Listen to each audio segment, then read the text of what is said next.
gel.com. That's TC1gel.com. TC1gel.com. Get rid of a few inches and get your abs back with TC1 Gel. Also, follow them on Instagram, handle TC1Gel. President Trump is calling the New York Times the enemy of the people. The New York Times reported Tuesday that President Trump late last year called Acting Attorney General Matthew Whitaker to ask whether a Trump-appointed attorney could unrecuse himself in order to lead the Southern District of New York's investigation into hush money payments during the 2016 election. The president is calling that investigation dishonest reporting, saying the Times never asked for verification, calling them out of control, and referring to them once again as the enemy of the people. Publisher of the Times issued a statement hours later condemning the president's use of the term enemy of the people as both dangerous and inaccurate. Mike Bauer, NBC News Radio. Teachers in Oakland, California are expected to hit the picket lines this morning. Oakland Education Association President Keith Brown says the strike is happening due to concerns over pay, the high cost of living, and oversized classrooms. New legislation at the Colorado State Capitol could replace Columbus Day with a new holiday. We get more on the story from Taylor Summers. Under the proposal from Democratic Representative Adrian Benavidez, Columbus Day would be swapped out for Colorado Day instead. Currently, Colorado Day is recognized on the first Monday of August. Originally, Benavidez thought about observing Election Day as a state holiday in place of Columbus Day, but then went back on the idea after college campuses said it would hurt voter turnout. She's now hoping momentum across the country to stop celebrating the day will carry over. There's been 6 states and 56 cities that have repealed Columbus Day as a holiday. Taylor Summers, NBC News Radio, Denver. And a stuffed teddy bear is back home after an adventure in a South Carolina state park. A 7-year-old boy named Thompson recently visited Myrtle Beach State Park, but he left his teddy bear behind and didn't realize it until he got home. Park rangers saying this week on Facebook they found the bear and took it around the park, taking pictures of different landmarks. The bear and the pictures were then mailed to Thompson, who responded with a picture of his own, thanking the Rangers. Lisa Carter, NBC News Radio. Talk 102.3 FM Riverside. Thank you, America, for making us radio's number one format for 8 years. Talk 102.3 FM Riverside. KCAA, the station that leaves no listener behind. Welcome to U-Turn Radio. Here at U-Turn Radio, we believe in big-hearted communities and small government. Join your hosts, Nadia Renner, Tom Murphy, and Eric Steinman, as we work to put local governments on a diet and champion the charities that support your community. So come on, join us and let's turn it around. Welcome to U-Turn Radio. Hope you guys are having a beautiful Thursday with a lot of rain. Give yourself a lot of time to get where you're going. And snow, too. That's right. You were telling me that there was snow up in the mountains here in the IE. No. It wasn't in the mountains. It was where? Half mile down the road at Walmart. Was waiting for my oil to be changed. Yep. Oh, wow. I didn't know that. I thought you were like up in the mountains. I mean, snow, sleet, I can't really tell the difference, but it was like white stuff that was coming down out of the sky. Really? Yeah. That sounds like snow. Yeah. Well, be careful if you're driving out there. Thank you for joining us one more time. We have a great show today. We keep talking about the IE, the Inland Empire of San Bernardino County, and how it needs to get saved. And we actually talked about that 2 shows ago, and then we kind of went into, solutions, things that we've come up with. And we have another great show because we're going to go a little bit more into details as far as what we do and kind of like a plan that we're going to share with our audience today. Correct, Tom? That's correct. And we talked about it. We talked about one aspect of the plan over the last show.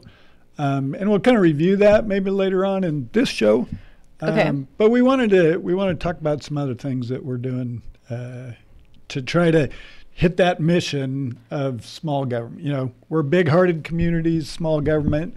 I think we have a little big-hearted community as part of this show, but we also have some small government.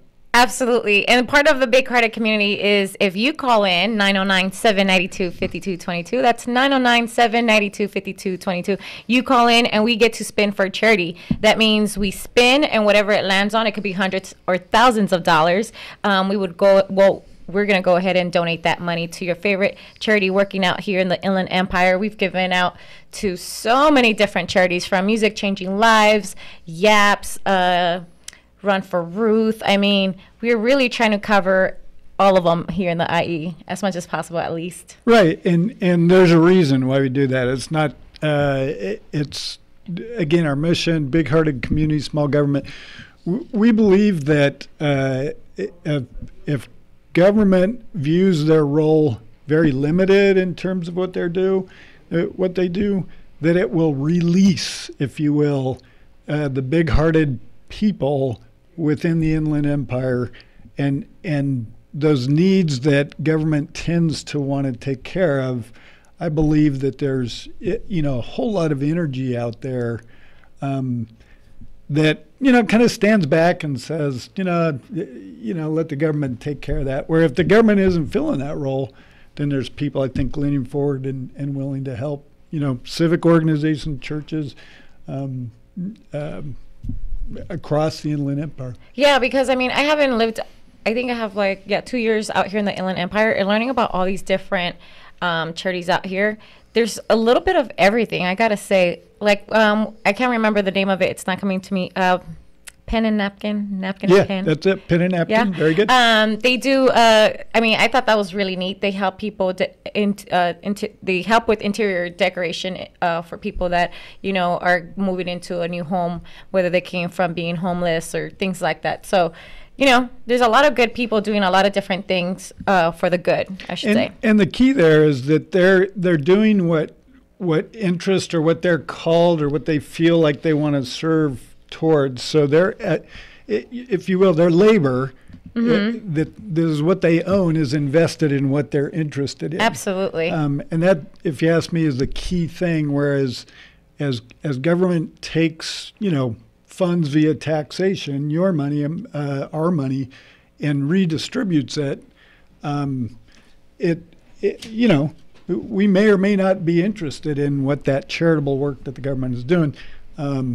So that's kind of what we're about. Absolutely. And we also have our other host on the phone joining us via telephone. Eric, welcome. Hey, Nadia. Hey, Tom. Hey, good to have you back in the SoCal. Hey, it looks like we also have another caller on the line. Diana, is it? Yes, let's go to the phone, and it's Diana who's calling in. Diana, can you hear us? I sure can. Hi there. Hi, how are you? Oh, I'm doing well, thank you. Diana, and you're calling us from a charity, correct? I am. The charity, the nonprofit Mansion Memory. It's a local Redlands nonprofit here in town. Well, let's talk a little bit about your guys' charity. You said Mansion Memories. What do you guys do there? Mansion Memories, what we do are magical day events for kids in crisis and their families. And we hold these fairy tale storybook events up at the Bird's Mansion here in Redlands. The families and the kids that attend, the kids are defined as kids in crisis. And we, that could be they either lost a family member or their sickness or hardship, whatever crisis is affecting the child and their family. We work with over 30 agencies that will nominate them, and they're agencies like Children's Fund, Family Services, Ronald McDonald House, Cancer Society. They'll pick out a family and a child to come and just have a break from whatever crisis they're experiencing and make forever memories as a family at our Magical Day event. What are the ages of the children that you guys work with? We don't put an age limit on it since basically it's whatever child in that family is affected. It usually affects the whole family in a whole. And so it can be any age child. We've had them from all ages. And at first we weren't sure how the high school and, junior high and high school kids would respond to such an event. But that's probably one of my favorite things is that they all become children and just be able to have a good time as a family together. So we really do not put an age limit on it. Oh, that's fantastic. Very nice. Diane, if you will, tell us a story. I mean, you can change names certainly, but give us an example of maybe something you've done recently. Well, you know, we like I said, we get nominations from the public, from off of our social media, and then we also get nominations from, like, Ronald McDonald House, from the Cancer Society. We also got a nomination after the Vegas shooting, and a local family lost their mom. So they were able to come. The Big Bear shooting that was a couple of years ago, the family from that lost their dad, that family was able to come. We had a family here just recently where the mom was diagnosed with cancer, and the family was able to come, and it was the last time that after the event, I was told not long after that, the mother passed. And the kids were able to just not even think about it, and that mom was able to make a forever memory with her kids. And it's just priceless. Like I said, our events are storybook themed. And so the last year our theme was Peter Pan. The year before it was Alice in Wonderland. And this year we're very excited. It's Pirates and Princesses. Oh, nice. And it's Once Upon an Adventure. And all of our ensemble, our Manson Memories ensemble, they are just class actors that come and be a part of these events. And honestly, everybody just gets whisked away. And it's an awesome experience. That's awesome. Should we spin for Mansion Memories? Yeah, absolutely. Here we go. Let me. Woo! Go big. Okay, looks like $1,200 for Mansion Memories. Are you kidding me? That's awesome. Oh, that is so fantastic. Wow.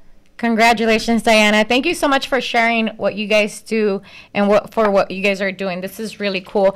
People can also check out your website at mansionmemories.org. That's mansionmemories.org if they want to donate. And also, you said if they want to nominate somebody, they can go to your website? Yes. Right now, nominations are closed because we already have the current Magical Day coming up is full. But we will be opening up the nominations again for our May 4th Magical Day sometime in March, April.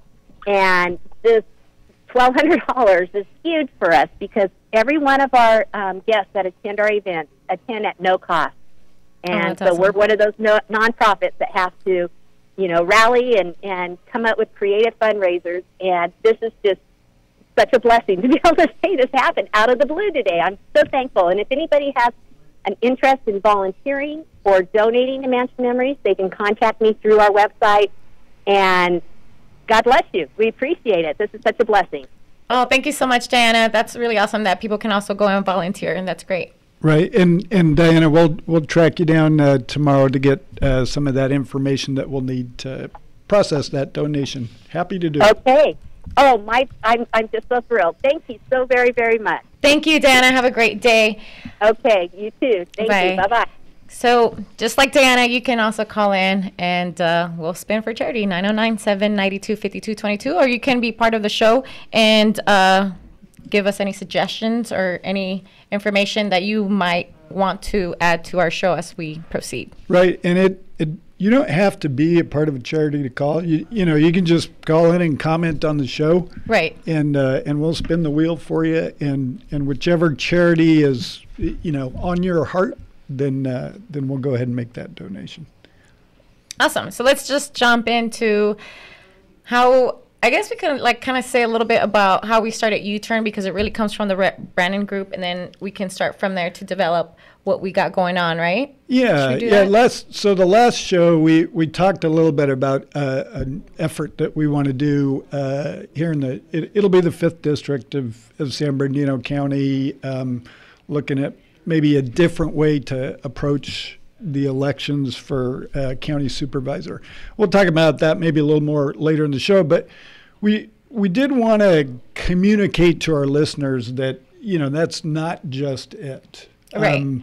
So this show, U-Turn Radio, is underwritten by the Red Burning Group, which is a nonprofit organization that is is also dedicated to small government and big-hearted communities. So, if you will, underlying this show is the Red Brennan Group. They do some other things other than support this show. So let me ask Eric, how long has Red Brennan Group? How long has it been around, and how did it get started? Red Brennan was a gentleman that I knew originally that served on the San Bernardino grand jury and had some opinions on how the county operated efficiently or did not do so. And, he made an effort in 2012 to lead a ballot initiative to reduce the pay for the county supervisors at a time that they took all their responsibility, and in violation of the county charter, gave all their responsibilities to a non-elected county CEO and paid the CEO a whole lot of money, and then they took what were by charter weekly meetings and reduced those to every 2 weeks, and basically, which is a part-time position. So he led an effort to reduce their pay to part-time then, which gained 64% of the vote and still has not taken effect. In the time since then, Red, who was an older guy, he was a submarine. He served in submarines in World War II, I believe, and when he was only 17 years old, and he passed away. And so when we renewed our efforts, there was some dialogue after our efforts on that initiative in 2012, and nothing really came of them. Some of the same practices were, picked up as soon as, the pressure seemed to be off, and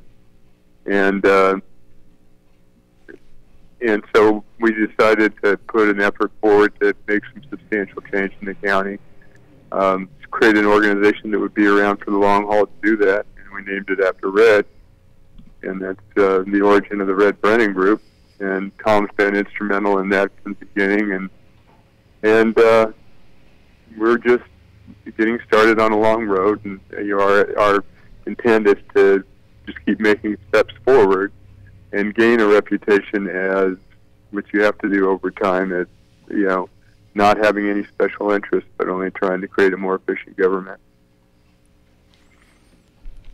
So Eric hit on, and one of the kind of the first things we did once we incorporated, and that was submit some initiatives, and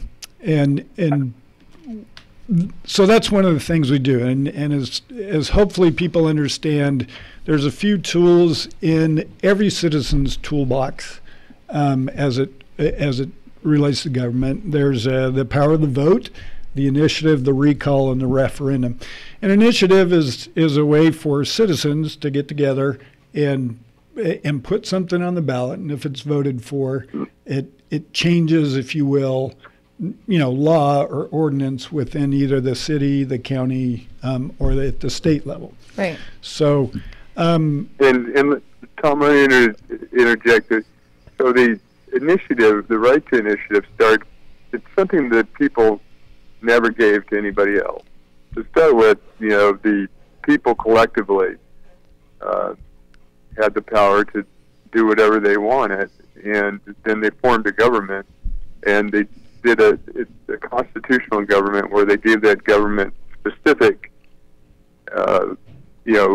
things that they could and could not do, but they never gave them the right to take precedence over the right of the people by a majority of their votes to enact anything related to the law. So now that's a pretext of what Tom will probably fill you in on what happened when we were filing these initiatives. Yeah. There's not a recognition that this is a greater right that was reserved at all times to the people, and it's gotten to the point where the county here and many in other levels of government, especially in California, think that they can subvert that or change that or make it meaningless by an action of a attorney that's on contract from Pasadena, for instance. They'll ask them to what do they think about it, and that attorney doesn't think that it's something that is particularly complicit with all the other laws enacted by the legislator, then they'll sue you, and which is what has been happening. Right. So what Eric is kind of describing is, if you actually start at the top, right? Right. The Constitution of the United States. There's a list of amendments to that Constitution, and it originally started out with 10, right? Right. It said, hey, there's this Constitution, but there's these specific rights that we the people don't give up to the government. Right. It's the exact same idea with the California Constitution. There's some specific rights that we do not give up to the government, and one of those was implemented in 1911.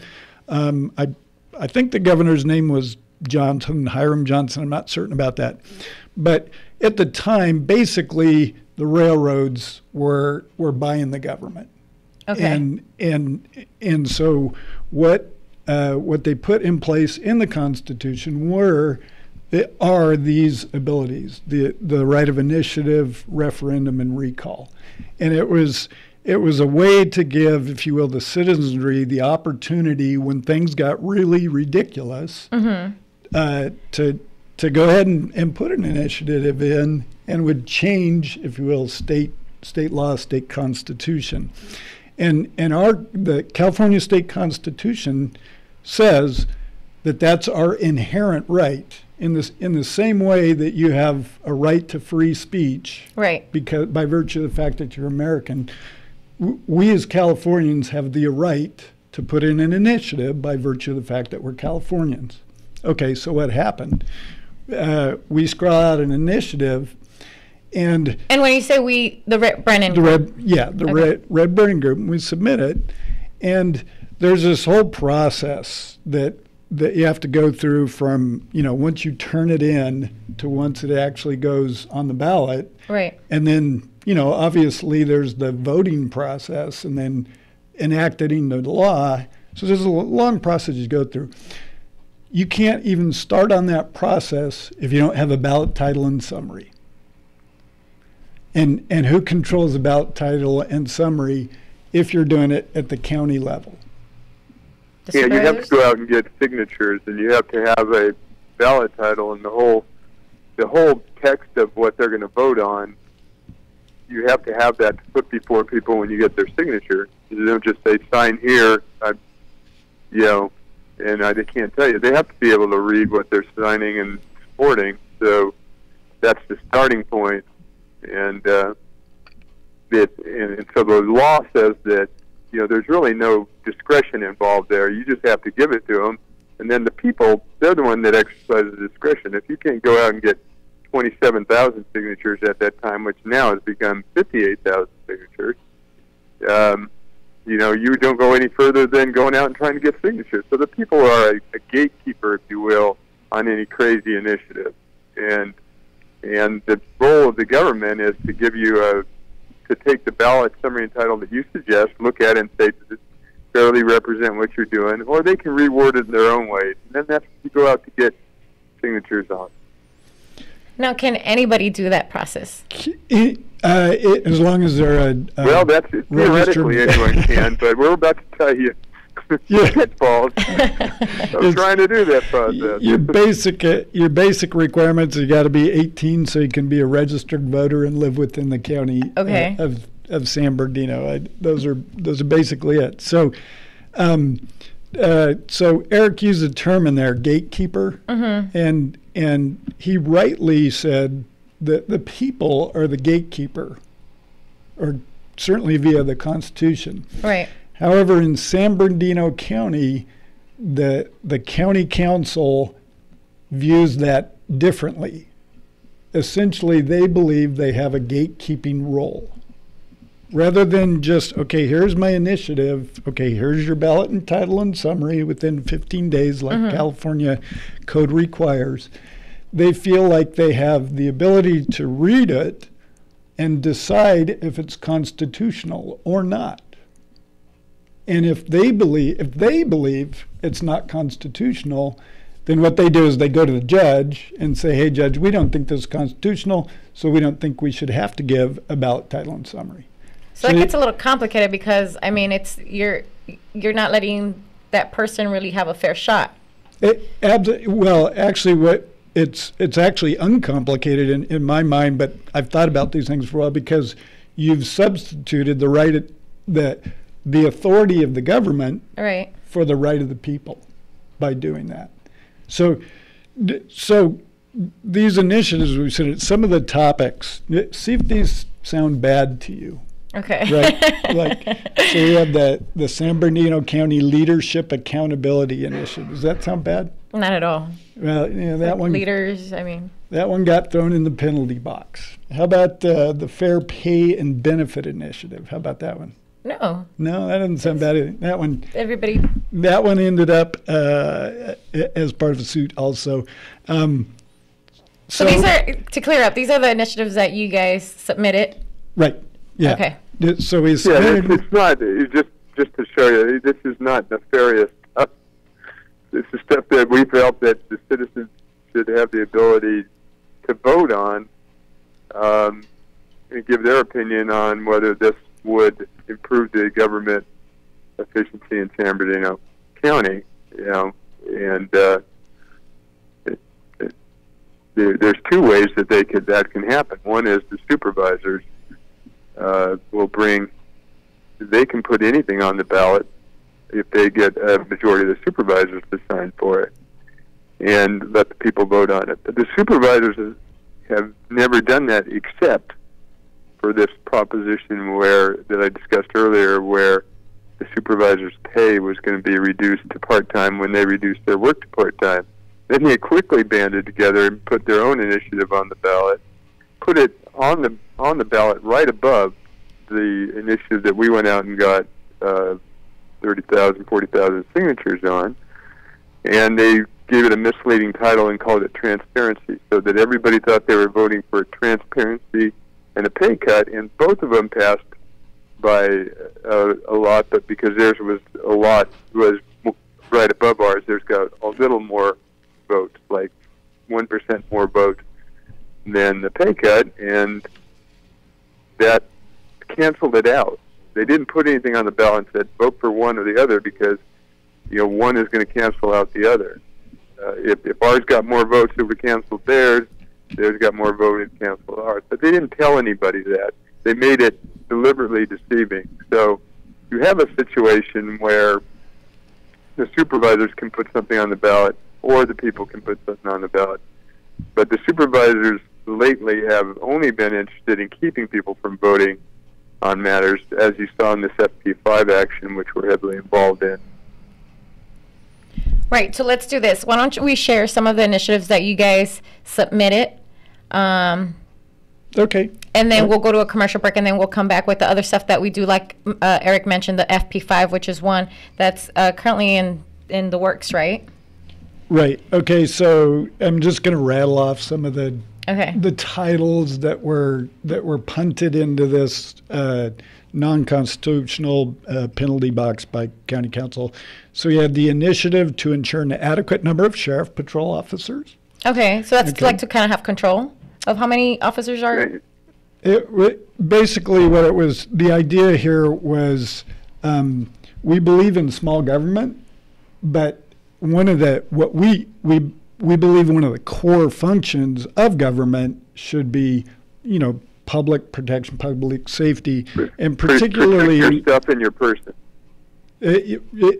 And particularly in the unincorporated areas, as you kind of tracked the number of people serving in the number of officers serving in the unincorporated areas during the downturn, right? It went down. Okay. And basically the idea here was, okay, we want to make government smaller, but we want that basic function to stay there. So we're going to put a floor, like you can't go beneath this number of sheriff officers patrolling in the unincorporated areas. Because left on their own, they are doing that. They're reducing the number patrolling in the unincorporated areas as they go and put more tax on the unincorporated areas, because there's a total number of votes in the unincorporated areas. We kind of lost you. We lost you at the last part. Did we lose him? I think we may have another. We'll move on to another one. There was a cap on the total number of county employees. So, the number of county employees as compared to, well, I won't explain it because we got to get a break here. I'll just throw out a number. Initiative to limit San Bernardino County supervisor staff and cost. Initiative to set compensation limits, limit staff size, those types of things. Okay. And so on, because there's a total of, what was it, 13? 14? Yeah, I think we did 13 total. 13, okay. And then you guys got sued, right? Right. Well, yeah. Kind of. Yeah. Let's explain that when we come back, because then that will take us into the development of FP5 here in the IE County, or San Bernardino County. Here, we'll come back with more U-Turn Radio. We'll be right back to U-Turn after this commercial break. Don't go away.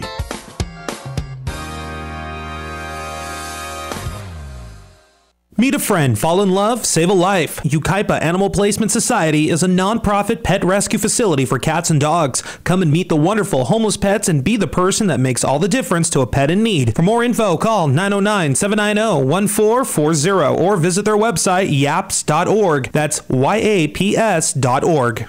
The House of Ruth has been providing life-saving domestic violence services since 1977. Participation in House of Ruth programming is open to all battered women, men, and children. Domestic violence is a public health issue. 1 in 4 women are abused by their partner, and it's 1 in 7 for men. Even 1 in 3 teens are exposed to dating violence in their relationships. If you or someone you know needs help or support, House of Ruth can help. Call the House of Ruth 24-hour crisis hotline, 877-988-5559, or visit their website, houseofruthinc.org. The Humane Society of San Bernardino Valley, protecting animals for more than 4 decades. The Humane Society's mission is to prevent cruelty and neglect to animals and to provide for the health and well-being of animals with an emphasis on spay or neuter programs to prevent pet overpopulation. Visit the Humane Society of San Bernardino Valley for your pet's medical needs, 909-386-1400, or visit hssbv.org. The Humane Society of San Bernardino Valley, a leading nonprofit organization in caring for all animals in need. How would you feel if you had to make a choice between buying food or spending your fixed income on life-saving medicine? No one should make that trade-off, but many low-income seniors are forced into difficult decisions like this every day. Smiles for Seniors Foundation provides energy assistance and safety net services to struggling low-income seniors in the Inland Empire. They provide one-time assistance to seniors to meet specific financial needs. They've helped with food, housing, utility payments, minor home and auto repairs, along with life-saving prescriptions or medical equipment. A nonprofit foundation funded entirely by donations from local organizations. Smiles for Seniors receives no funding from the state or federal government. They are funded by local businesses and individuals like you with big hearts and willing wallets. You can find more information or to donate to Smile for Seniors at 909-790-6671. That's 909-790-6671, or visit smilesforseniorsfoundation.org. That's smilesforseniorsfoundation.org. Tom, Nadia, and Eric are back with more only on the U-Turn Radio Show right here on KCAA. Welcome back to U-Turn Radio. Eric is joining us via telephone. Eric, are you there? Yes. Okay, perfect. You're back on. All right, and then Tom and I are live in studio. Right before the commercial break, we were going over what Rhett Brennan Group does, which is also underwrites U-Turn Radio. And we're going over the 14 initiatives, which is something that you guys did back in... I think we did. We were shooting to get it on the 2016 ballot. And then, so you guys input, 13? And then you guys somewhat got sued, right? From my understanding? Yeah, basically, if if county council doesn't want to give you a ballot title and summary, you get a note in the mail saying you've been sued. And really what they're doing is... It's not really a note. It's about an inch thick, isn't it? Yeah, I mean, it's an actual lawsuit.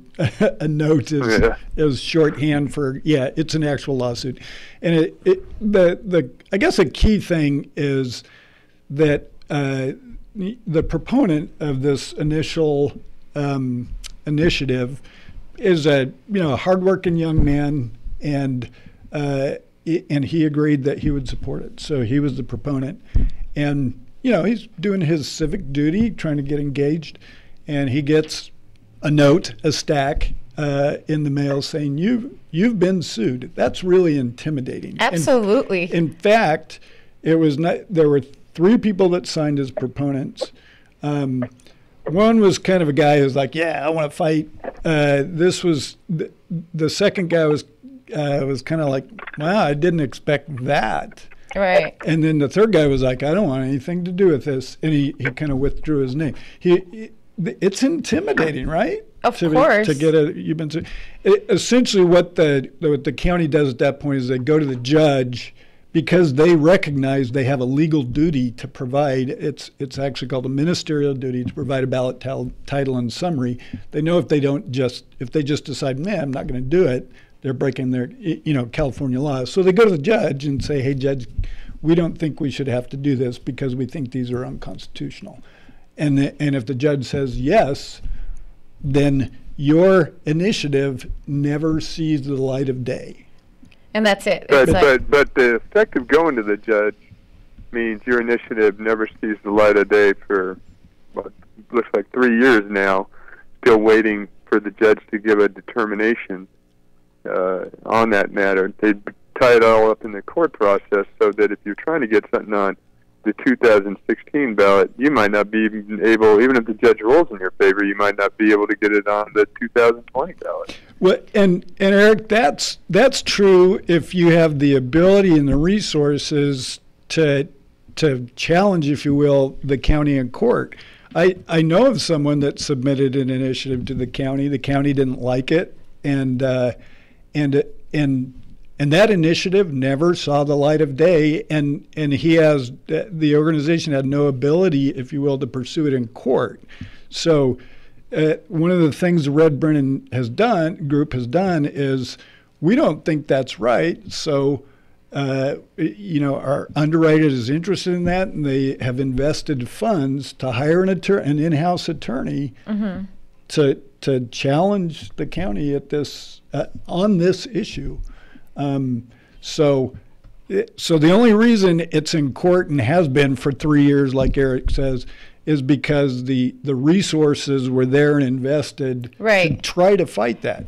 Now, you take somebody, a workaday person, making what's the median family income is almost about $58,000. 57-ish. They're not, nationwide, it's about $56,000. There's no way. That's the whole household income. Right.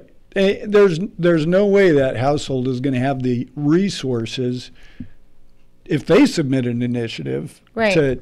There's no way they're going to have the resources to fight the county for their constitutional right to put an initiative on the ballot. Well, not just that, but as a young person, I think like the whole thing, just like you said, the whole process would be like, oh my God, so what do I do now? Like it's a scary process if you were to tell me like, and if you don't, like you said, if I didn't have, like if I submitted something like this and then I don't have the money to get somebody to back me up on what I believe, I mean, it's tricky. I think like that almost makes the young generation say, well, why do I really want to get involved if things are not happening? And when they sue you, they don't just get their employee, the attorneys that they already have working for them to do that. They go out and search and find the best and most expensive attorneys in the whole state, which aren't even from this county, and they throw them against you. And we have an attorney in house, but we don't have the best and most expensive attorney in house. We will, if they stay with us long enough, they'll develop enough expertise that they can lock horns with some of these high-priced attorneys, but that's their next level of, trying to make this completely ineffective, added to delaying it till it, might not even be relevant anymore.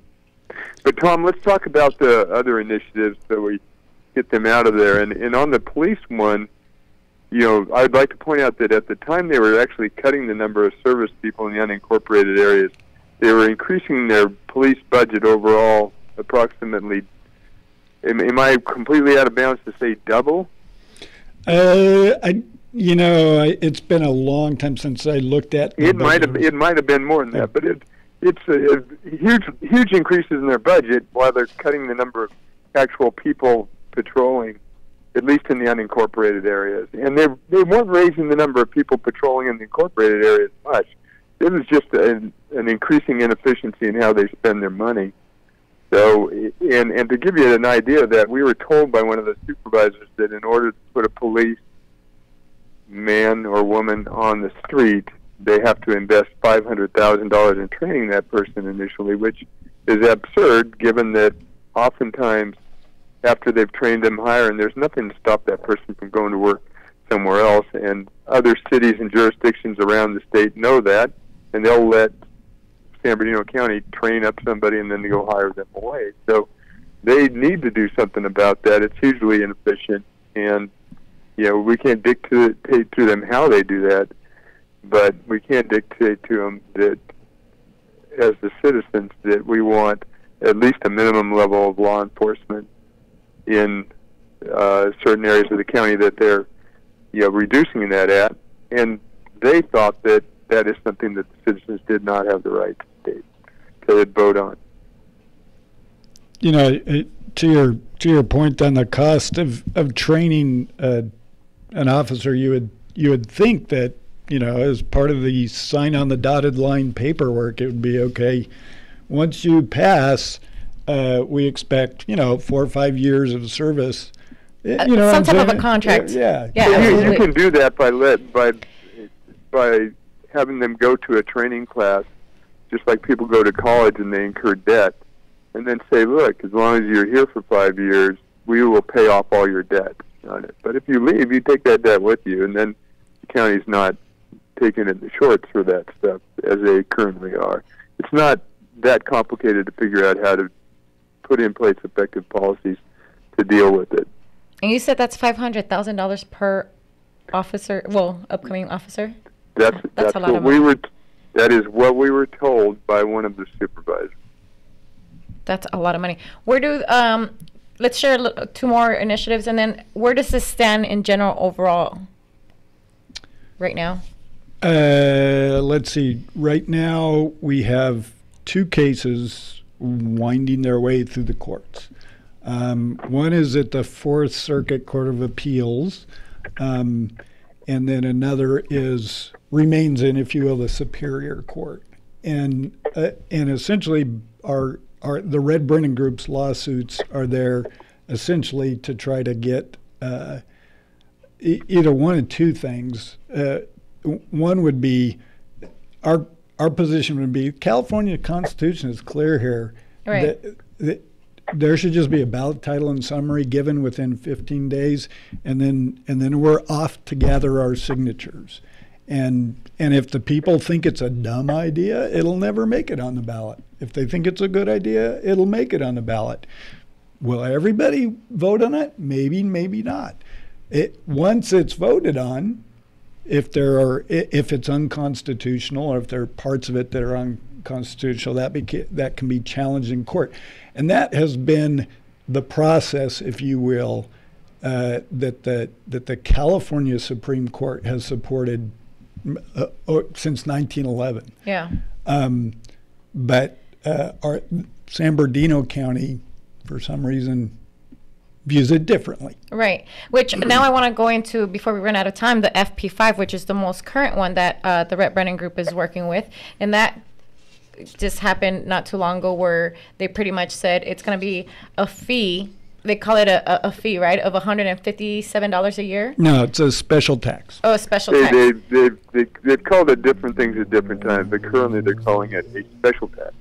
Okay, so now it's being called a special tax, where people have to pay this extra amount of money, and they're going to get the same coverage and for FP5, which is the fire department services, correct? Yeah. Excuse me. What it is it's not everybody in the county. It's a special tax that's being imposed on a specific subset of people in the county, which are, if you live in an unincorporated area of the county, right, you're included in that. And within the other, a great deal, if not the majority of the land in the unincorporated area is vacant land. And the County of San Bernardino's fire department doesn't even have the requirement to serve or to fight a fire on vacant land. That is part of CAL FIRE or the state fire agency's responsibility. So they put a tax on something that they don't even have any connection with in terms of providing fire service. They just want some money from that thing for doing nothing. Does that make sense? Right. So let's say you own a piece of property, on the road out to Trona or something like that, and you don't have anything on it, right? Mm-hmm. You just bought an investment property, or you just going empty out lot. Sitting in the desert. Yeah. Empty lot. That now, in addition to the regular property tax amount that you'd pay, you're going to pay another on top of it, a special tax assessment.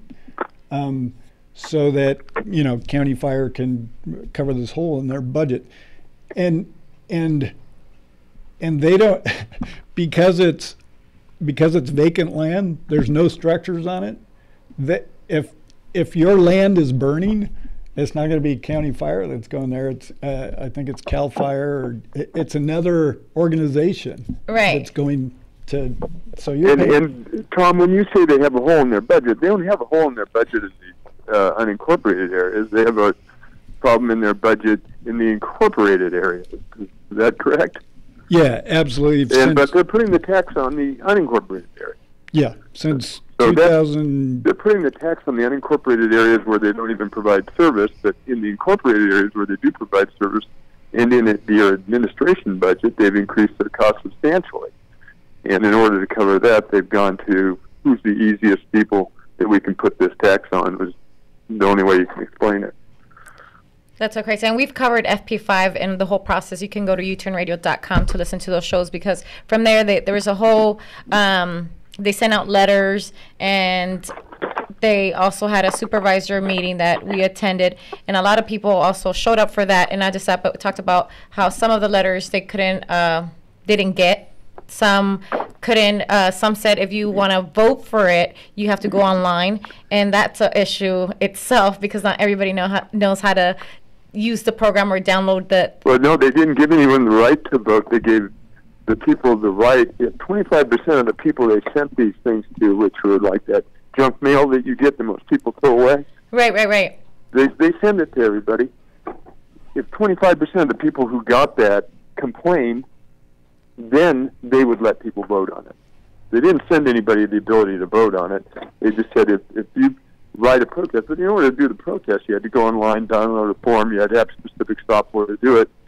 And people who didn't have a computer, who didn't have that software, couldn't do it. And when they sent everybody this thing in the mail, it was as easy as including a form or whatever they send them, put a little check the box thing and mail it back to us, and they could have done it. But they obviously didn't want anybody to vote because they didn't take that step. And that's part of what the Red Brennan Group is doing, is in challenging it, is saying, look, people aren't treated equally. Some people who had a computer with Adobe software could protest this, and some people who didn't couldn't. And also, if they didn't mail it back, it was considered as if they agree with what they were going to do. That was another. Well, if you think about it, the term for this is a protest vote. Mm-hmm. Okay, so in the protest vote, the way it works is everybody is assumed to vote yes, right, effectively, and it's only those people that protest that their vote begins to be counted. Does that make sense? So So maybe a better way to say it is 100% of the people in the county, in the unincorporated areas of the county, voted yes for this. By virtue, well, more like 98% voted yes, by virtue of the fact that they didn't turn in their little form saying no. Right. Only the 1 to 2% of unincorporated folks that understood what was going on filled a form out and sent it in. Only those people, if you will, voted no against it. So it's a really, if you ask me, really bogus kind of way to do it. Absolutely, and that's where and that's why we sued right. The county, because there's a clear overriding statute in the California Constitution that says if you're going to impose a special tax, you must get a 2/3 vote of the people that are affected. The people that are going to be taxed. Yeah, 2/3 votes of the people are going to tax, and that clearly did not happen in this scenario. Right. And what's the current update? We also had the attorney, and he gave us an update on a previous show. You can find that on uturnradio.com. But what's the current update right now with FP5 and Brennan Group? That case was verbally argued in front of the judge in the beginning of February, and the judge, recognizing that there was going to be an appeal, said I'm kind of leaning toward basically approving what the county's contract attorney was asking and throwing this out. I'm leaning that way, right. But I'm going to read the briefs and I'm going to provide a written opinion. Walking out of that, it was a little bit disappointing. But then, if you look at there's another somewhat associated case with San Antonio Heights, where the judge was initially leaning toward, if you will, San Antonio Heights being on the losing end. He actually came back and kind of reversed his initial leaning and basically said, no, that was done illegally.